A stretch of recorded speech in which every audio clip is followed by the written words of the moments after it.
और अब आपको बता दें, ऑल वेदर सड़कों को लेकर इस समय कई प्रबंध हैं जो किए जा रहे हैं। और ऐसे में क्योंकि बारिश के मौसम की अब शुरुआत हो चुकी है, मानसून अब धीरे धीरे दस्तक दे रहा है, तो इसी को देखते हुए अब ये लगातार काम इस संबंध में किया जा रहा है। मौसम की पहली बारिश ने ही ऑल वेदर सड़कों के संबंध में और चारधाम यात्रा को लेकर प्रशासन की ओर से किए जा रहे दावों की पोल खोल कर रख दी है।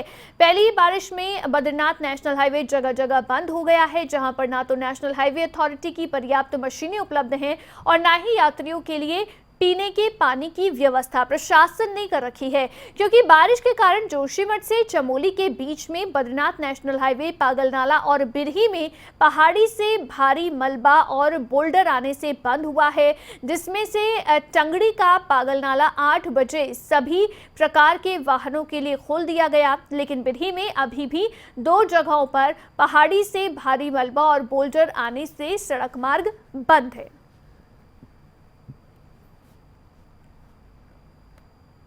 हम आए हैं उत्तराखंड के लिए, हल्द्वानी के हम, और सुबह 4 बजे से हम देख रहे हैं कि यहाँ पर हम रुके हुए हैं। और मौसम तो जैसे हमने देखा था अलर्ट है, लेकिन यहाँ पर कुछ ऐसा अलर्ट दिख नहीं रहा हमें।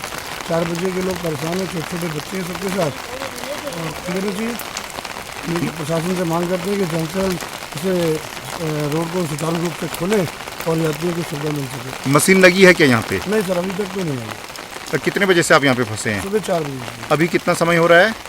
लगभग 6 बजे तक है। मैंने पॉलिटेक्निक के पेपर देने थे। आज मैं सुबह 4 बजे अपने घर से रवाना हुई पेपर देने के लिए। मेरा पेपर का समय 9 बजे से 11 बजे का था।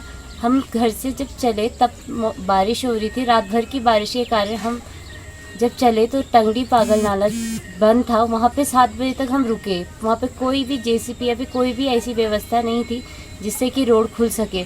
और परंतु जब खुली तब तो 7:30 हो चुका था, पर हमें उम्मीद थी कि आगे हम पहुंच जाएंगे। और जब हम आगे पहुंचे तो बिरही में भी रोड बंद थी, 2 जगहों पे रोड ब्लॉक थी, परंतु एक बहुत छोटी सी जेसीबी कार्य कर रही थी जिससे कि नहीं खुल पाया समय पे। हमने प्रशासन से बात करने की कोशिश की, हमने डीएम से बात। तो सड़क पर मलबा आने की वजह से पागलनाला में पहले सड़क बंद हुई और उसके बाद अब बिरही में भी ऐसी ही घटना हुई है, जहां पर सड़क पर मलबा आने की वजह से रोड बंद हो गई है। तो ऐसे में इसी सबको देखते हुए, मौसम के बदले मिजाज को देखते हुए ही पुलिस प्रशासन ने भी इस समय अपनी कमर कस ली है। पुलिस प्रशासन पूरी तरह से तैयार है, क्योंकि मौसम का मिजाज बदला है। तो पहाड़ों में अक्सर इस तरह की घटनाएं सामने आती हैं जब मलबा पहाड़ी से खिसक आता है। तो ऐसे में लगातार लोगों से भी अपील की जा रही है कि मौसम के मिजाज को देखते हुए ही यात्रा करें। पुलिस ने अपनी कमर कस ली है। चारधाम यात्रा लगातार जारी है, ऐसे में कोई अनहोनी यात्रा के दौरान ना हो, इसको लेकर खास इंतजाम किए गए हैं। साथ ही उत्तराखंड पुलिस लोगों से लगातार अपील कर रही है कि यात्रा मौसम को देखते हुए करें और मौसम विभाग के अलर्ट का ध्यान रखें। इतना ही नहीं, चारधाम यात्रा मार्ग पर 39 जगह है जहां एसडीआरएफ की टीम रिप्लाई की गई है, और ताकि आपदा की स्थिति में क्विक रिस्पांस किया जा सके और होने वाले हादसों को रोका जा सके, या फिर हादसे के वक्त ज्यादा से ज्यादा लोगों की जान बचाई जा सके।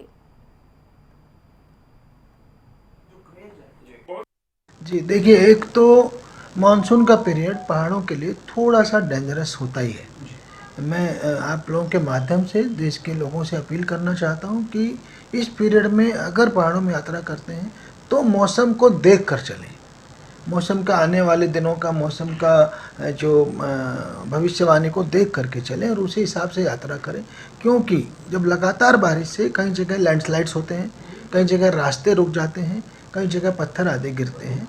यद्यपि हम लोगों को अपडेट जरूर करते रहेंगे कि कहीं लैंडस्लाइड है, कहीं यात्रा रुकी है, तो हमारे उन जिलों के पेजेस पर भी और उत्तराखंड पुलिस के पेज पर ये सूचना अवश्य डालेंगे हम कि यात्रा की क्या स्थिति है। यात्रा चलती है, ये पूरे बरसात यात्रा चलती है, किंतु जैसा मैंने कहा संभल करके लोग जाएं। और जो ये रेड अलर्ट येलो अलर्ट की बहुत वैल्यू है। पहले मानसून का झटका 26-27 से शुरू हो रहा है, इसलिए वो येलो अलर्ट है, और 29 से जो रेड अलर्ट दिखा रहा है, तो उसके लिए हम लोग भी सुपर अलर्ट रहेंगे। हमारी जो एसडीआरएफ है उसकी यूनिट्स हमने इस साल बाढ़ राहत कंपनी वहाँ बढ़ाई है।